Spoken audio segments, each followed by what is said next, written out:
Hai Sobat Literasi, berjumpa di podcast Diskusi Dinas Perpustakaan dan Kearsipan Kota Surabaya.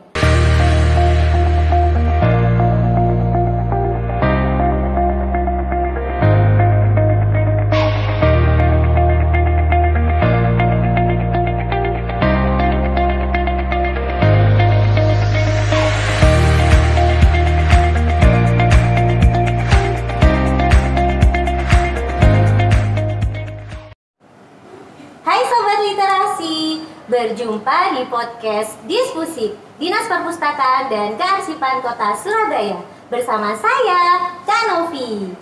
Dongeng budale teko ati, semangat tekoyok geni, ngukir jiwolan budi pekerti. Wah, slogannya sudah semangat sekali ya dengan mendongeng. Ini sesuai dengan tema podcast kita kali ini, yaitu gebrakan literasi mendongeng di masa pandemi. Nah, di hadapan Kak Novi sudah ada kapten tim pendongeng Diskusi nih. Yuk kita sapa yuk. Nah, hai Kak Novi Taruli. Hai Kak Novi. Iya, Kak, kalau udah salah nih panggilan akrabnya Kak Nobita, betul ya Kak ya? Kak Nobita aja biar lebih akrab. Oke, Kak Nobita gimana kabarnya, sehat? Alhamdulillah sehat ya di tengah pandemi ini. Betul. Tetap semuanya tetap semangat, tetap menerapkan protokol kesehatan ya Kak ya. Kita menggunakan masker dan juga menjaga jarak. Nah, Kak Nobita, ngomong-ngomong tentang pandemi nih Kak, sudah 1 tahun kurang lebih nih pandemi COVID-19 melanda dunia Kak Nobita, betul ya Kak ya? Dan kita tahu hampir seluruh sektor kehidupan nih tidak bisa normal Kak, termasuk juga pendidikan dan literasi. Nah, khususnya di sini Diskusi dan tim pendongeng ya Kak Nobita ya. Iya. Kalau boleh ditanya nih Kak, bagaimana sih pendapat Kak Nobita tentang inovasi literasi mendongeng di masa pandemi Kak? Karena kan biasanya nih paradigma mendongeng ini kan tatap muka ya Kak ya, jadi ada pertemuan antara pendongeng dan audiensnya. Tapi karena ada pandemi kita harus berinovasi untuk tetap bisa memberikan layanan. Nah, kalau menurut Kak Nobita sendiri, apa tadi Kak inovasi literasi mendongeng di masa pandemi itu seperti apa? Iya. Terima kasih Kak Novi. Nah, pada saat pandemi ini semuanya berubah nih Kak Novi. Pendongeng juga seperti itu, yang dulunya sering tatap muka kepada adik-adik, akhirnya berubah kita menggunakan media sosial. Nah, salah satunya ada Instagram, YouTube, TikTok, bahkan bisa jadikan media untuk mendongeng seperti itu. Oke. Awalnya mungkin belum terbiasa, akhirnya menjadi biasa dan berinovasi semenarik mungkin. Jadi mau jadi biasa untuk inovasi melayani masyarakat dalam literasi mendongeng ya Kak ya. Jadi benar-benar harus berinovasi terus gitu ya Kak ya. Nah, tapi ini Kak, ngomong-ngomong gebrakan literasi mendongeng di masa pandemi, karena tadi sudah 1 tahun, berarti ada nih Kak kiat-kiat atau kegiatan yang sudah dilakukan 1 tahun ke belakang di tahun 2020 kemarin. Kalau boleh cerita nih Kak, kita ulas bersama. Boleh Kak Nobita ceritakan apa saja sih yang sudah dilakukan tim pendongeng selama tahun 2020 kemarin? Iya, terima kasih Kak Novi. Nah, di tengah pandemi itu kegiatan berubah, akhirnya inovasinya bertambah. Kemarin waktu pandemi di tahun 2020 kita mengadakan Rabu Mendongeng Kak. Kemudian ada BCA, buku cerita ajaib. Nah, salah satu bibit pendongeng di seluruh kota Surabaya ikut mendongengkan buku cerita ajaib itu yang dibikin oleh tim prakarya Dinas Perpustakaan dan Kearsipan Kota Surabaya. Buku cerita ajaib. Ajaib itu gimana Kak? Maksudnya bisa berubah jadi princess gitu? Oh, bukan. Gimana? Jadi bisa ada tim prakarya yang membuatnya. Gimana Kak ajaib? Buku cerita ajaib ini dibuat oleh tim prakarya, bisa menggunakan kain flanel, kemudian ada beberapa lembar gitu Kak ceritanya yang dituliskan oleh tim penulis Dinas Perpustakaan Kota Surabaya ceritanya, kemudian buat gambarnya semenarik mungkin, kemudian diceritakan oleh bibit pendongeng seperti itu. Jadi kolaborasi ya Kak ya, bener banget sih Kak, karena memang abad 21 ini abad kolaborasi Kak Nobita. Jadi kita tidak bisa untuk survive sendiri, Benar. tapi kita harus kolaborasi dengan beberapa pihak. Kalau di Diskusif ada tim penulis, ada tim prakarya, tim pendongeng dan juga multimedia. Jadi kolaborasi membuat buku aktivitas gitu ya Kak, yang bisa didongengkan. Luar biasa sekali. Kemudian selain Rabudong, selain buku cerita ajaib, kalau tidak salah nih Kak, Diskusif juga melaunching portal website resmi Taman Kalimas ya Kak ya, di mana namanya tempat menampung karya literasi masyarakat Kota Surabaya. Nah, di dalamnya ada beberapa kelas, salah satunya kelas mendongeng, betul Kak? Nah, gimana Kak yang terjadi di tahun kemarin Taman Kalimas kelas mendongeng? Nah, antusiasme masyarakatnya gimana? Iya. Ketika ini dilempar di masyarakat, Taman Kalimas, kami pun gayung bersambut dengan masyarakat nih Kak. Ada 42 bibit yang mendaftarkan. Wah, bayangkan Kak, ini baru bat 1 ya, 42 bibit. Dengan kami keadaan pandemi seperti ini, kami bisa mengajarkan secara online menggunakan Zoom. Kemudian baru aktivitasnya menggunakan Taman Kalimas websitenya. Luar biasa antusiasnya, bukan hanya anak-anak tapi orang tua juga ikut bersemangat, ikut mendampingi, karena anaknya mengikuti kegiatan yang positif seperti itu. Jadi tidak berhenti gimana literasi ini hanya di anak-anak, tapi juga melibatkan peran serta orang tua gitu ya kayak supaya semakin mengeneralisir literasi ini. Luar biasa. Nah, kalau begitu Kak, kalau sudah kita lakukan Taman Kalimas tadi, apa ya luaran atau output yang diharapkan dari Taman Kalimas ini untuk masyarakat? Baik, outputnya adalah bibit Taman Kalimas ini bisa menghasilkan anak-anak yang percaya diri, mempunyai kegiatan yang positif, kemudian siap untuk mengikuti lomba-lomba mendongeng tingkat Kota Surabaya atau dari dinas-dinas lain seperti itu. Gitu. Berarti pernah ada kerjasama nih Kak dengan selain dinas perpustakaan, pernah dengan dinas lainnya, boleh diceritakan? Waktu kegiatan apa dengan dinas apa gitu? Iya, jadi Dinas Perpustakaan Umum Kota Surabaya, tim pendongeng sudah mempersiapkan bibit pendongeng nih Kak, sudah siap nih, bibitnya sudah jadi. Akhirnya masyarakat atau dinas-dinas lain melihat, ikut mengajak bibitnya itu untuk tampil misalkan di dinas provinsi, dinas perpustakaan provinsi ya. Jadi bibit ini tampil sampai tingkat provinsi. Luar biasa. Kemudian itu online, secara online menggunakan Instagram. Kemudian bukan hanya itu, kolaborasi dengan komunitas Kak. Nah, bibit-bibit terbaik itu diajak untuk tampil menyemarakan Festival Dongeng Surabaya. Luar biasa, itu tahun 2020 ya Kak ya. Tapi nih Kak, saya penasaran nih, sebegitu luar biasanya luaran yang dihasilkan, sehingga apa sih Kak faktor-faktor yang membuat bibit dan masyarakat ini tertarik untuk mengikuti Taman Kalimas? Itu apa sih Kak kira-kira yang bisa membuat mereka tuh, aku pingin deh ikut, aku pingin deh, itu apa Kak faktornya? Faktornya yang pertama adalah mungkin anaknya sudah punya bakat nih Kak. Di rumah nih sudah kelihatan suka ngomong sendiri di kamera, mungkin kayak gitu ya. Kalau hanya sekedar hanya sekedar di kamera atau di cermin itu mungkin biasa aja. Terus orang tua melihat akhirnya mengikutkan, oh ternyata bakat anak saya ini di bidang berbicara. Oh kayaknya lebih mendongeng seperti itu. Kemudian Kak, ada nggak sih peran kakak pustakawan untuk menarik bibit dan masyarakat ini? Seperti apa Kak kalau perannya kakak pustakawan di tim pendongeng?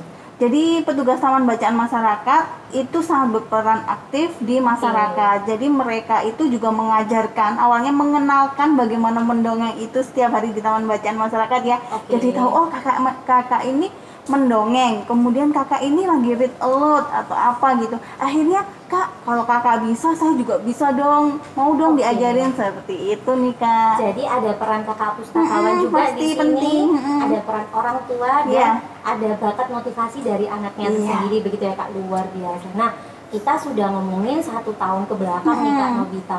Lantas sekarang untuk menatap masa depan di tahun 2021 nih Kak. Apa sih program kerja atau kegiatan yang akan dilakukan tim pendongeng diskusi ke depannya? Ini kalau nggak salah nih Kak, ada semangat tuh siap menjadi bintang. Wah, itu gimana tuh Kak? Itu jargon ya, siap menjadi bintang gitu. Awalnya itu hanya celutukan aja. Rencananya kalau satu orang bisa, semuanya pasti bisa. Saatnya menjadi bintang semuanya, bukan hanya bibit tapi petugas taman bacaannya juga seperti itu. Nah, kegiatan di tahun 2021 itu sangat beragam Kak. Sama kayak kemarin mungkin ada Rabu Dong, ada kegiatan Hari Nasional itu juga ada, kemerdekaan dan lain sebagainya. Hari bahasa. Mungkin hari dongeng nasional. Iya, hari dongeng nasional. Ya. Nah, yang lebih penting lagi ada kegiatan yang namanya Bhinneka Tunggal Ika nih Kak. Bhinneka Tunggal Ika. Berbeda-beda tapi satu juga. Iya, berbeda-beda. Kalau dalam program seperti apa itu Kak? Nah, ini event namanya Bhinneka Tunggal Ika, itu kegiatannya secara bersama. Jadi ada tim pendongeng, ada tim penulis, ada prakarya, ada multimedia bergabung menjadi satu, mensukseskan kegiatan Bhinneka Tunggal Ika itu. Oh gitu, jadi maknanya berbeda-beda tapi satu juga itu kolaborasi, sinergi kembali ya Kak, ya, dari setiap tim yang ada diskusi bagaimana membuat program yang itu bisa memberikan layanan literasi kepada masyarakat. Nah, boleh diceritakan detailnya Kak, seperti apa sih programnya? Karena kan tahun 2021 belum normal nih ya, masih kita new normal, masih daring semuanya. Nah, kalau di diskusi bagaimana Kak? Nah, salah satu contohnya adalah Rabu Dong yang sudah berjalan. Kemudian ada lagi Zona Alfa nih Kak. Zona Alfa seperti apa ini Kak? Menarik. Zona Alfa ini dilakukan oleh seluruh kecamatan di Kota Surabaya. Tim pendongeng itu bisa tampil, yang tampil boleh semuanya. Kemudian tim penulisnya menuliskan lirik lagunya, boleh bikin sendiri, bisa kolaborasi sama tim musik. Kemudian tim multimedia yang masuk. Akhirnya tampillah Zona Alfa ini berupa ice breaking yang menyenangkan untuk adik-adik seperti itu. Jadi Zona Alfa Dong itu ice breaking Kak Novita. Jadi hal baru lagi ya Kak ya. Jadi mendongeng tidak hanya cerita tapi juga harus ada unsur-unsur ice breakingnya. Luar biasa sekali, kreatif ini ya Kak ya. Ini tuh sebenarnya dari impian semua tim yang ada di tim pendongeng nih Kak, karena selama ini anak-anak sering menyanyikan lagu orang dewasa nih Kak. Iya betul-betul Kak, apalagi sekarang ada beberapa di sosial media itu yang kadang saya itu bikin prihatin kok mereka masih usia segini lagu pilihannya udah begini. Ya gimana latar belakangnya Pak? Ini untuk memperkenalkan aja bahwa lagu-lagu anak ini juga menyenangkan gitu, jadi anak-anak yang di luar sana nanti bisa menirukan, menyanyikan gitu. Oh gitu, benar-benar didengar di usia anak-anak.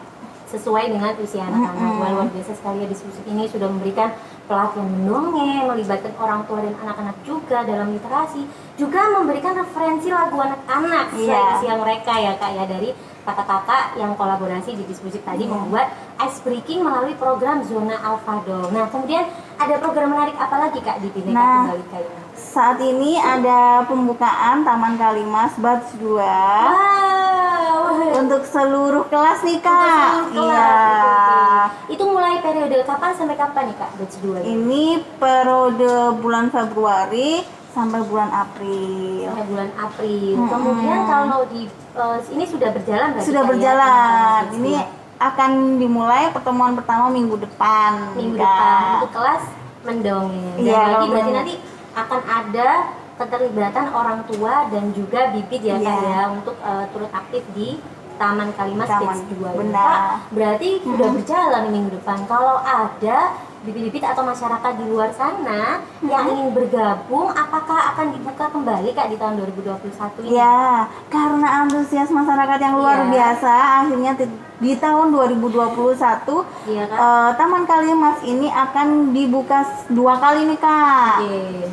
Nah, kalau ini tahap kedua, tahap ketiganya di akhir tahun. Di akhir tahun, jadi jangan khawatir ya untuk masyarakat dan bibit pendongeng yang belum terdaftar di Iya. Taman Kalimas Batch 2 bisa mendaftar Mendaftarkan. kembali di Taman Kalimas Batch 3 Iya. yang akan diinformasikan lebih lanjut. Benar. Nah, Kak, tadi kita sudah berbicara tentang gebrakan literasi mendongeng untuk masyarakat. Ada Taman Kalimas, ada program-program Pabudong, Ampadong. Nah, kalau untuk kata-kata pustakawannya sendiri nih Kak, ada nggak sih seperti mungkin tugas-tugas khusus supaya mereka bisa mengupgrade layanan literasi mereka juga. Nah, itu seperti apa Kak kalau untuk kata-kata pustakawan? Kalau kakak-kakak pustakawan di Taman Bacaan Masyarakat, mereka aktif saat ini di sosial media, lagi-lagi mengikuti pelatihan melalui webinar-webinar seperti itu Kak. Kemudian menambah ilmu ya itu. Kemudian membuat video berupa ritelot dan mendongeng seperti itu. Berarti kemarin kalau nggak salah terakhir ada peringatan World Read Day ya Kak ya. Itu berarti kata-kata pustakawan juga membuat konten mendongeng. Iya, ritelot Kak. Oh, ritelot, sorry, Iya. ritelot ya, karena World Read Day. Berarti kata-kata pustakawan ini punya sosial media apa saja sih tadi Kak?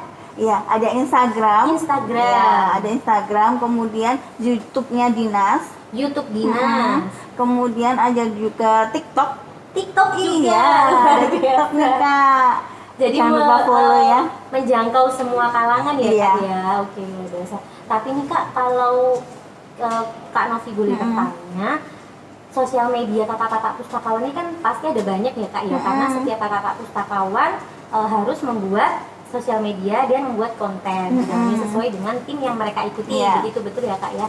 Nah, lantas Kak, upaya-upaya apa saja sih yang bisa dilakukan supaya sosial media kata-kata pustakawan ini bisa dinikmati masyarakat yang lebih luas lagi? Apa Kak kira-kira upaya yang bisa dilakukan? Upayanya adalah memperlihatkan ke masyarakat gitu. Biasanya mereka mengikuti webinar, kemudian menjelaskan bahwa saya ini adalah petugas taman bacaan dari tempat lokasi di mana gitu, atau saat Instagram live gitu mengikuti dari Dinas Perpustakaan Provinsi misalnya itu, jadi menjelaskan bahwa saya adalah petugas taman bacaan dari dinas. Jadi saat itu juga bisa mempromosikan bahwa ternyata mereka juga media sosial gitu. Jadi akunnya akan terlihat juga ya masyarakat luas lagi. Jadi benar kolaborasi, sinergi lagi ya kayak lagi-lagi. Oke, siap-siap. Jadi memang benar kayak pandemi ini tuh menuntut kita untuk melakukan gebrakan-gebrakan termasuk tim pendongeng juga di dalamnya. Nah, lantas nih Kak, kita kan pasti dalam kehidupan juga punya harapan, punya impian supaya meskipun apapun hambatannya seperti pandemi ini, kita tetap bisa survive dan tidak berhenti melayani masyarakat. Nah, kalau impian dan harapan Kak Nobita sendiri untuk kata-kata tim mendongeng, kata-kata pustakawan dan juga masyarakat kedepannya dalam hal kaitannya mendongeng, apa nih Kak impian dan harapannya? Terima kasih Kak Novi. Nah, harapannya saya gitu ya, melihat antusias masyarakat, petugas taman bacaan yang semangat berbagi untuk cerita baik gitu ya. Nah, saatnya untuk mendongeng, otomatis orang tua yang di rumah khususnya nih mendongengkan kepada buah hatinya, diberi kesempatan nih di rumah sebaik mungkin waktunya untuk membacakan cerita. Kalau nggak bisa mendongeng, boleh read aloud kayak gitu. Kemudian buat kakak-kakak taman bacaan masyarakat, tetap semangat untuk berbagi cerita baik. Mulailah dari sekarang, mumpung di tengah pandemi, walaupun saat ini seperti ini, tetap ada kebahagiaan dengan berbagi cerita. Gunakan waktunya sebaik mungkin. Kemudian untuk bibit pendongeng nih Kak, walaupun sudah selesai bat satunya, tetap berkarya di media sosial dengan berbagi cerita baik melalui dongeng gitu aja Kak. Luar biasa Kak Nobita. Jadi benar-benar mendongeng ini harus kita biasakan dari terkecil di keluarga ya Kak ya. Dan benar sih Kak Nobita, anak-anak itu memang peniru ulung. Kalau kita mau anak kita pandai membaca, suka mendongeng, orang tua harus bisa terlebih dahulu mencontohkan. Benar, setuju Kak. Oke, luar biasa Kak Nobita. Baik sahabat literasi, sobat literasi, yang tadi kita sudah bahas mengenai tema gebrakan literasi mendongeng di masa pandemi bersama Kak Novita Ruli atau Kak Nobita dari Kapten Tim Pendongeng Diskusi. Semoga ada informasi yang bermanfaat yang bisa dinikmati di rumah dan juga ada pesan-pesan yang bisa diaplikasikan untuk kehidupan kalian di rumah. Tentunya siap menjadi bintang, jangan lupa budayakan mendongeng di rumah karena senyum ceria berbagi cerita baik. Dongeng budale teko ati. Semangat koyo geni, mukir jiwa lan budi pekerti. Salam literasi.